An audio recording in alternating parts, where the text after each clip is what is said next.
Madame Simonet. Oui, oui, oui, on va remettre à 0. Allez-y, Madame Simonet. Bien. Alors,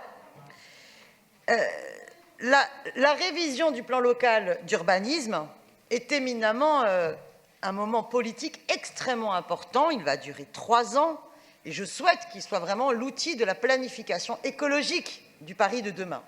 Mais je le redis, Paris de demain sera écologique s'il est social. L'un et l'autre sont étroitement liés. Alors, regardons déjà le constat. Paris se vide parce que Paris est trop cher. Paris devient irrespirable. Paris devient la ville du stress. Dans la délibération de l'exposé des motifs, comme dans les 2 annexes jointes, il y a plein de bonnes intentions, avec lesquelles, je pense, quasiment tout le monde est d'accord.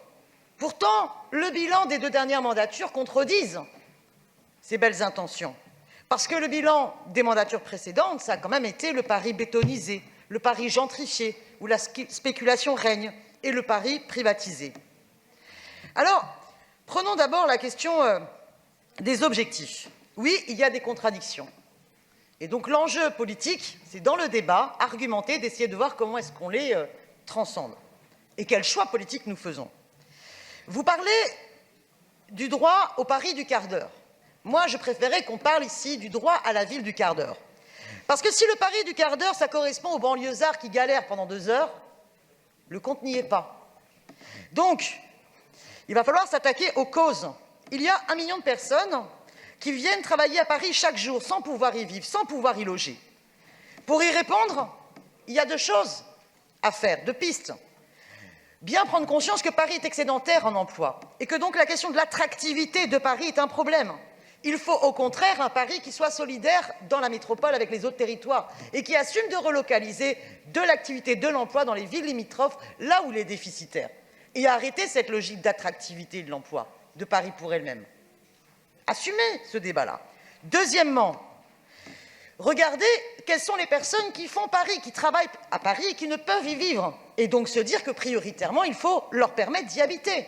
Je pense par exemple aux cantinières, je pense aux éboueurs, je pense à tous ces hommes et ces femmes qu'on a appelés les premiers de corvée, qui aujourd'hui ne peuvent pas habiter Paris. Pourquoi? Parce que c'est trop cher. Donc, il faut absolument prioriser dans nos politiques de logements sociaux celles et ceux qui travaillent dans Paris. Et donc, arrêter de réserver 30% de logements sociaux pour les catégories PLS, alors que 90% des demandeurs ont des revenus qui correspondent au PLAI, PLUS.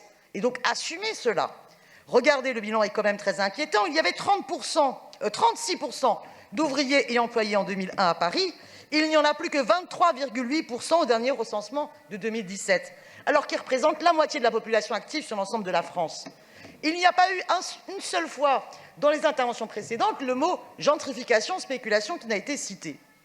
Alors, ensuite, il y a une deuxième contradiction. Paris, on y étouffe. 5,8 mètres carrés d'espace vert par habitant, c'est un vrai problème de santé publique. C'est un problème écologique extrêmement important. Avec le réchauffement climatique, oui, on étouffe dans Paris.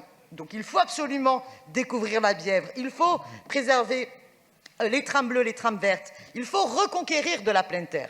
Alors, contradiction, comment reconquérir de la pleine terre et permettre aux cantinières et aux éboueurs de venir travailler à Paris?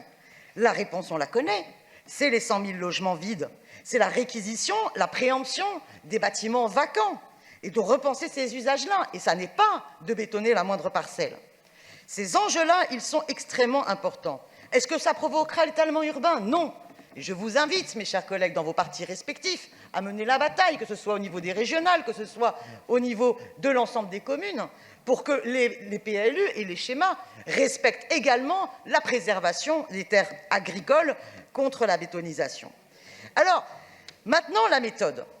La méthode, elle est essentielle parce que, pour moi, je pense que si on ne crée pas les conditions d'une vraie implication citoyenne, et qui permettent une réappropriation du droit à la ville contre la logique des intérêts privés, il n'y aura pas de PLU qui engage la planification écologique réelle et sociale.